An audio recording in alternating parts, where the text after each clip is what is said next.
स्वस्थानी जननी महेश्वर प्रिये हे सर्वभूतेश्वरी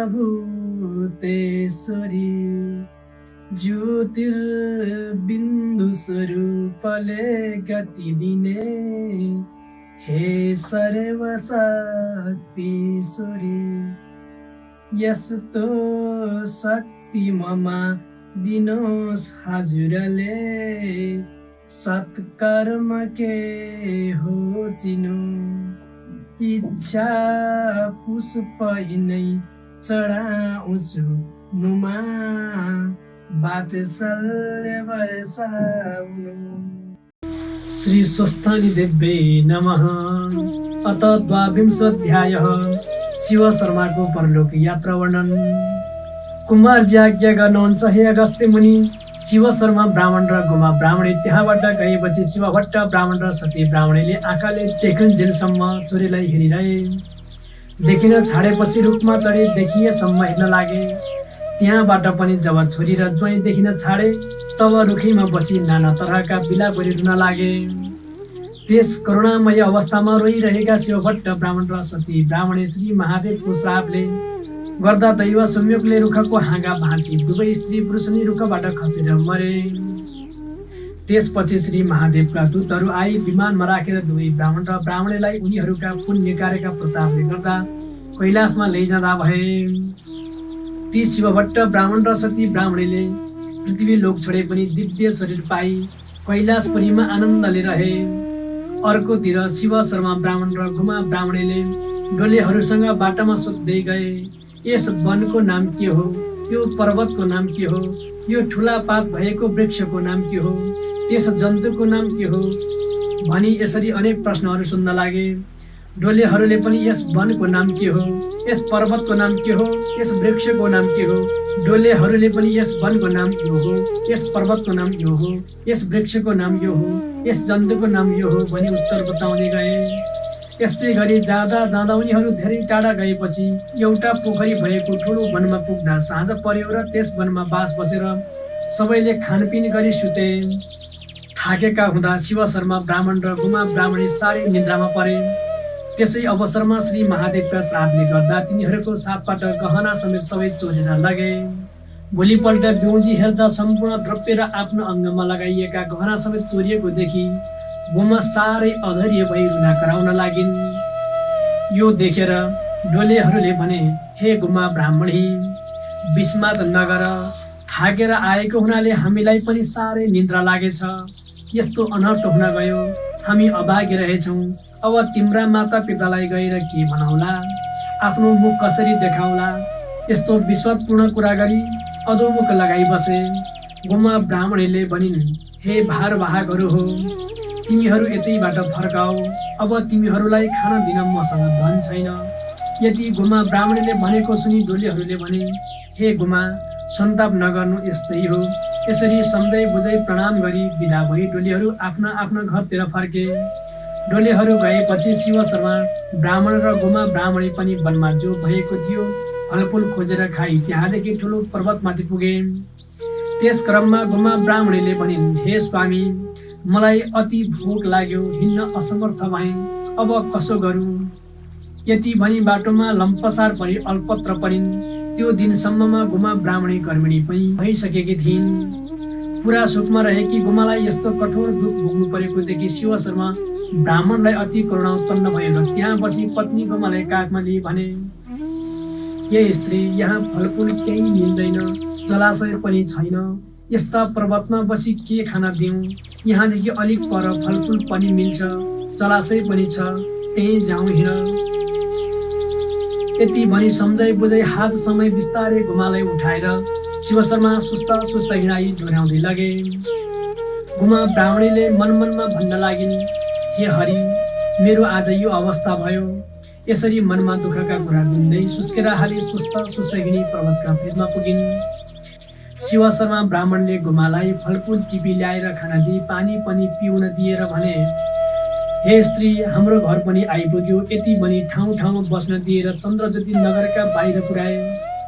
त्यहाँ खरले बनाइएको एक छाप्रो उत्पत्ति गरी भन्न लागे, हे स्त्री, हाम्रो गरी यही हो।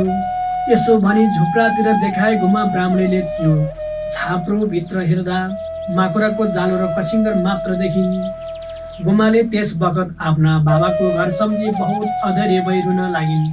फेरि गुमाले मनमा भनिन्, मेरो कर्मले यस्तै पारिहाल्यो, अब रोइ के गरौँ।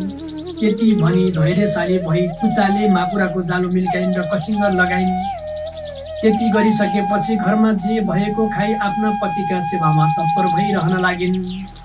त्यसपछिको कुरा हो, एक दिन शिव शर्मा ब्राह्मणले आफ्नो स्त्री गुमालाई भने, हे प्रिय, तिमी गर्भिणी भएकी छेउ, हाम्रो घरमा सम्पत्ति छैन, आउने पनि केही बाटो छैन, गर्भाधान कर्म केले गरी सुत्केरी अम्काउँ, सुत्केरी भएपछि के गरी खर्च गरौँला। यस कारणले म अब परदेश गई कसैसित केही मागी ल्याउँछु। तिमीले आफ्नो शरीरको राम्ररी हेरचाह गर्नु, रोइ कराई नरहनु। शिव शर्मा ब्राह्मणको यस्तो वचन सुनि गुमा ब्राह्मणले भनिन्, हे स्वामी, मलाई खानेकुरा यस्ता ठाउँमा एक्लै छोडी कहाँ जान मन गर्नुहुन्छ। म स्त्री जातिले के गरूला, के खाइरहला, मलाई को देला। फेरि तपाईँ वृद्ध भएकाले एक्लै कसरी पठाउँ। यहाँ यजमान छेउ गई जे दिएको मागेर ल्याई सञ्चय गरौँला, घर छाडेर जाने मन नगर्नुहोस्। गुमाको कुरा सुनेर शिव शर्माले भने, हे प्रिय, ब्राह्मणको कर्म नगरी हुँदैन। 1 महिनामा आइपुग्नेछु। त्यो समयसम्मलाई खान नपुगे चन्द्रज्योति नगरमा मेरा यजमानहरू छन्, तिनीहरूका घरमा गई भिक्षा मागी ल्याएर खानु। गुमा ब्राह्मणले ठुलो कष्टले हवस पनि मन्जुर गरिन् र शिव शर्मा ब्राह्मण भिक्षा माग्न भनी परदेशतिर हिँडे। 2 दिनको बाटो हिँडेर शिव शर्मा ब्राह्मण गङ्गाका तीरमा ऋषिका आश्रममा पुगे। त्यस आश्रममा वृद्ध ब्राह्मण र ब्राह्मणीले देखे। शिव शर्माले गङ्गामा स्नान गरी ती वृद्ध ब्राह्मण छेउ गई भन्न लागे, हे ब्राह्मण देव, मलाई नित्य पूजा गर्न केही फलफुल दिनुहोस्। वृद्ध ब्राह्मणले सोधे, तिमी को हौ, कहाँदेखि आयो। शिव शर्माले भने, म चन्द्रज्योति नगरको शिव शर्मा नाम गरेको ब्राह्मण हुँ। शिव शर्माका यस्ता कुरा सुनि ती बुढा ब्राह्मणकी पत्नीले भनिन्, हे अतिथि, आफूलाई चाहिने जति फलफुल टिपी लैजाऊ। शिव शर्माले रुखमा चढी फलफुल टिप्न लाग्दा दैव संयोगले रुखको हाँगो भाँची रुखदेखि खसेर शिव शर्मा ब्राह्मण मरे। यसपछि शिव शर्मा ब्राह्मण श्री महादेवको रूप भई कैलाश पर्वतमा जानुभयो। धेरै समयपछि श्री महादेव आएको पार्वतीले देखेर सुनको कमण्डलमा जल ल्याई पाउ धोई भित्र लगेर आज्ञा गर्नुभयो, हे ईश्वर, पुरुष जातिहरू पापी हुँदा रहेछन्, राम्रै स्वास्नी देखेपछि अरू सबै बिर्सदा रहेछन्।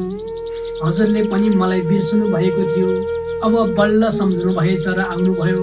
हे प्रभु, ती सुखमा जीवन गुजारिरहेकी गुमा ब्राह्मणीलाई कल छल बलले ल्याई गर्भिणी बनाई त्यस्ता सुनसान ठाउँमा एक्लै मिल्काई आउनुभयो। अब त्यो गुमाले के गरी जीवन निर्वाह गर्ली। पार्वतीले भनेको वचन सुनि श्री महादेवले हाँसेर आज्ञा गर्नुभयो, हे पार्वती, भक्त हो भन्दैमा त्यसले पूर्वजन्ममा गरेको पापको प्रायश्चित्त नगरे कहाँ हुन्छ र। अब गुमा पनि सुखी हुन्छ, सन्देह नगर। त्यसपछि उतातिर ती भिक्षा माग्न पनि गएका शिव शर्मा ब्राह्मण धेरै दिनसम्म घर नफर्कँदा गुमाले नाना तरहका दुःख गरेर जीवन गुजारिरहिन्। गुमाले चन्द्रज्योति नगरमा गएर भिक्षा मागेर ल्याई गर्भाधान कर्म पनि पुरा गरिन्। उनको गर्भाधानको मास पूर्ण भएपछि सबै राजलक्षणले युक्त भएको पुत्र रत्न जन्मियो। गुमा ब्राह्मणीले चन्द्रज्योति नगरदेखि ब्राह्मणहरू बोलाएर निवारण गराइन्।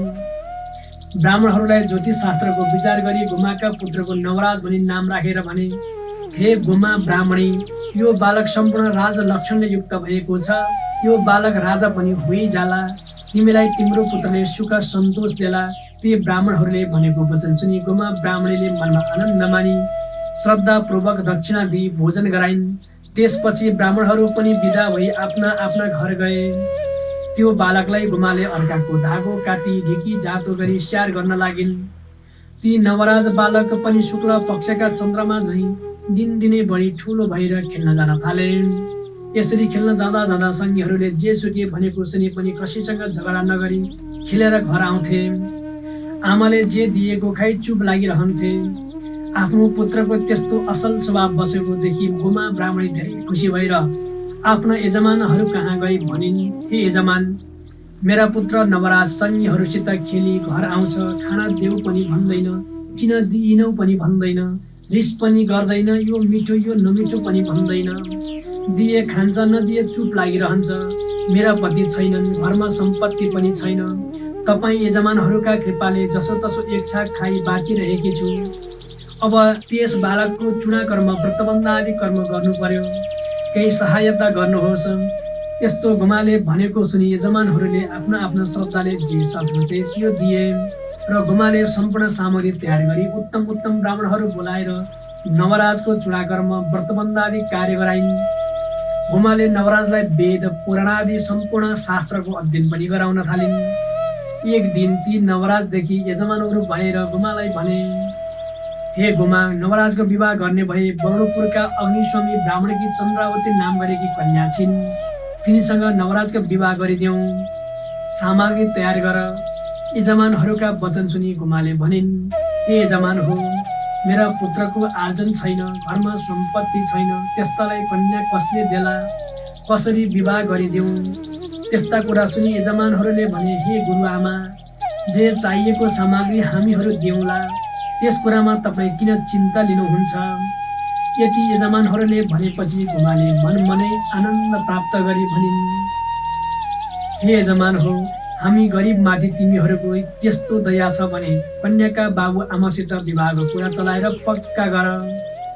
गोमाको वचन सुनेर यजमानहरूले ती अग्निस्वामी ब्राह्मणका घरमा गई विवाह पक्का गरे।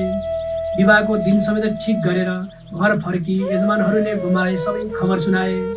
त्यसपछि गोमाले अति हर्ष विभोर भई विवाहका लागि चाहिने सामग्री मागिन् र यजमानहरूले सम्पूर्ण सामग्री तयार गरिदिए। गोमाले ज्योतिषीहरूलाई बोलाएर विवाहको शुभ लग्न लेखाइन् र ज्योतिषीहरूले लग्न ठहराई सुदिनमा ब्राह्मणको मर्यादाले नवराजको विवाह वर्णपुरका अग्निस्वामीकी पुत्री चन्द्रावतीसित गराइदिए। धेरै समय बितेपछि एक दिन ती नवराज ब्राह्मण बाहिर खेल्न गएको बेलामा उनका सङ्गीहरूले भने, हे ब्राह्मण, आजसम्म हामी तँलाई नवराज भन्थ्यौँ, अब हामी तँलाई बिना बाबुको छोरा होस् भन्दछौँ, किनभने तेरो बाबु हामीले देखेका छैनौँ। आफ्ना बाबु भए बाबुको नाम के हो हामीलाई भन्। आफ्ना सङ्गीहरूले त्यस्ता कुरा गरेको सुनि नवराजले उत्तर दिन नसकी आफ्नी आमा गोमा छेउ गई आफ्ना सङ्गीहरूले भनेको कुरा सुनाउँदै भने, हे माता, म कसको पुत्र हुँ, मेरा पिताको नाम के हो, मेरा पिता कहाँ हुनुहुन्छ। नवराजका कुरा सुनि गोमाले वर्षाकालमा पानी वर्षे जस्तो गरी आँखाबाट आँसु खसाली भन्न लागिन्, हे पुत्र, तेरा बाबाको नाम शिव शर्मा हो। त गर्भैमा छँदा भिक्षा माग्न भनी परदेश जानुभएको थियो। उहाँ आजसम्म पनि आइपुग्नु भएको छैन। के कामले कहाँ बस्नु भएको छ, स्थानको पनि केही पत्तो छैन। नवराजले भने, हे माता, त्यसो भए आज्ञा दिनुहोस्, म गएर पिताजी कहाँ हुनुहुन्छ, के काममा हुनुहुन्छ, बुझिसकेसम्म साथमा लिएर आउनेछु। नवराजको यस्तो कुरा सुनेर गोमाले भनिन्, हे पुत्र, तेरो मुखेरी तेरा बाबालाई बिर्सिरहेकी थिएँ, अब तैँले पनि छोडी गए म कसको आधारमा बसुला। फेरि त गएपछि तेरी स्त्री चन्द्रावती पनि यहाँ बस्ने छैन, माइत जानेछ। यस अर्थले जान्छु भनी नभन्। यति गोमाले भनेको सुनि नवराजले भने, हे माता, म केही भन्छु सुन्नुहोस्। पुत्रस्य परमो धर्मः पितृद्धारसमो नहि, पितृद्धारं न कुरुते स्वयं च सुखमिच्छति, स्वयाति नरकम घोरम यावत् चन्द्रार्कम मेदिनी। शास्त्रमा यसो भनेको हुनाले छोराको ठुलो धर्म भनेको पितृको उद्धार गर्नु हो। जुन छोराले पितृको उद्धार नगरी आफ्नो सुखभोगको मात्र पछि लाग्छ भने चन्द्र, सूर्य र पृथ्वी रहेसम्म त्यो पुत्र घोर नरकमा पर्दछ।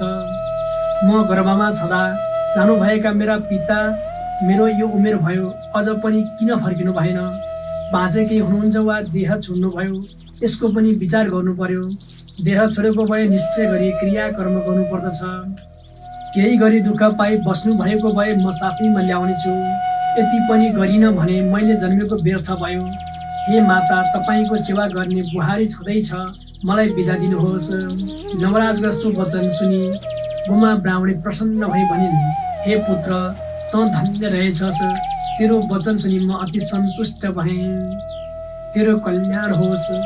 यति भनेर गोमाले नवराजका कपालमा हात राखी आशीष दिइन् र नवराजले आफ्नी आमाको पाउमा साष्टाङ्ग प्रणाम गरेर आफ्नी स्त्री चन्द्रवतीलाई अर्याउने कुरा अर्याई घरबाट प्रस्थान गरे। त्यसपछि ती नवराजले अनेक स्थानमा गई त्यहाँका मानिसहरूसँग सुन्न लागे। शिव शर्मा नाम गरेका वृद्ध ब्राह्मणलाई तिनीहरूले देखेथ्यौ कि? यसरी नवराजले पिताको नाम भन्दै सोधी खोजी गरेर हिँड्न लागे। जाँदा जाँदा एक दिन नवराज गङ्गाका किनारमा ऋषिका आश्रममा पुगे।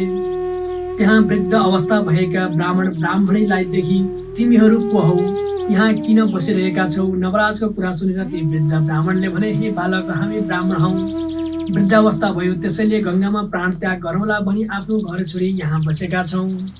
तिमी चाहिँ को हौ? तिमी यहाँ किन आयौ? नवराजले उत्तर दिए, हे वृद्ध ब्राह्मण, म नवराज नाम गरेको ब्राह्मण हुँ। म गर्भमा छँदै शिव शर्मा नाम गरेका मेरा पिता भिक्षा माग्न भनी परदेश जानुभएको थियो। अझै फर्केर आउनु भएन, खोजी गर्न यहाँ आएको छु। तपाईँले देख्नु भएको भए कृपा गरी बताउनुहोस्। नवराजका यस्ता वचन सुनि वृद्ध ब्राह्मणले भने, हे नवराज, भिक्षा माग्न आएका चन्द्रवती नगरका शिव शर्मा नाम गरेका वृद्ध ब्राह्मणलाई हामीले देखेका थियौँ। यहाँ आई आफ्ना नित्य पूजा गर्नलाई फूल टिप्न त्यस रुखमा चढेका थिए, तर अचानक हाँगो भाँच्यो र रुखदेखि खसी तिनी मरे। शिव शर्माका हाड त आजसम्म रहेकी होलान्, त्यहाँ गई हेर। नवराजले ती वृद्ध ब्राह्मणले भनेको सुनि तुरन्त रुक्मिणी हेर्न गए। त्यहाँ आफ्ना बाबाका हाडहरू देखेर अलाप बिलाप गर्दै भन्न लागे, हे पिता, मेरा निमित्त भिक्षा माग्न आएर मेरो मुख नदेखि यस्ता वनमा आई रुखदेखि खसी स्वर्गारोहण हुनुभयो। त्यो खबर म मातासित कसरी भनौँला? फेरि माताले शोक गरी रुँदा कसरी बुझाउँला?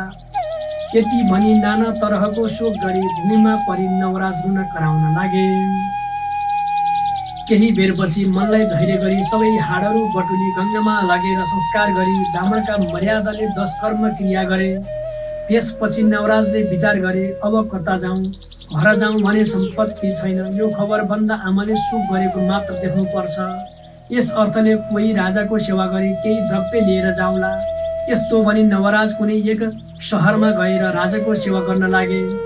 इति श्री स्कन्द पुराणे माहेश्वर खण्डान्तर्गत केदारखण्डे माघ महात्म्ये कुमार अगस्त्य संवादे श्री सस्तानी व्रत कथायां शिव शर्मा परलोक गमनम नाम 22 अध्यायः। श्री उमा महेश्वराभ्यां नमः।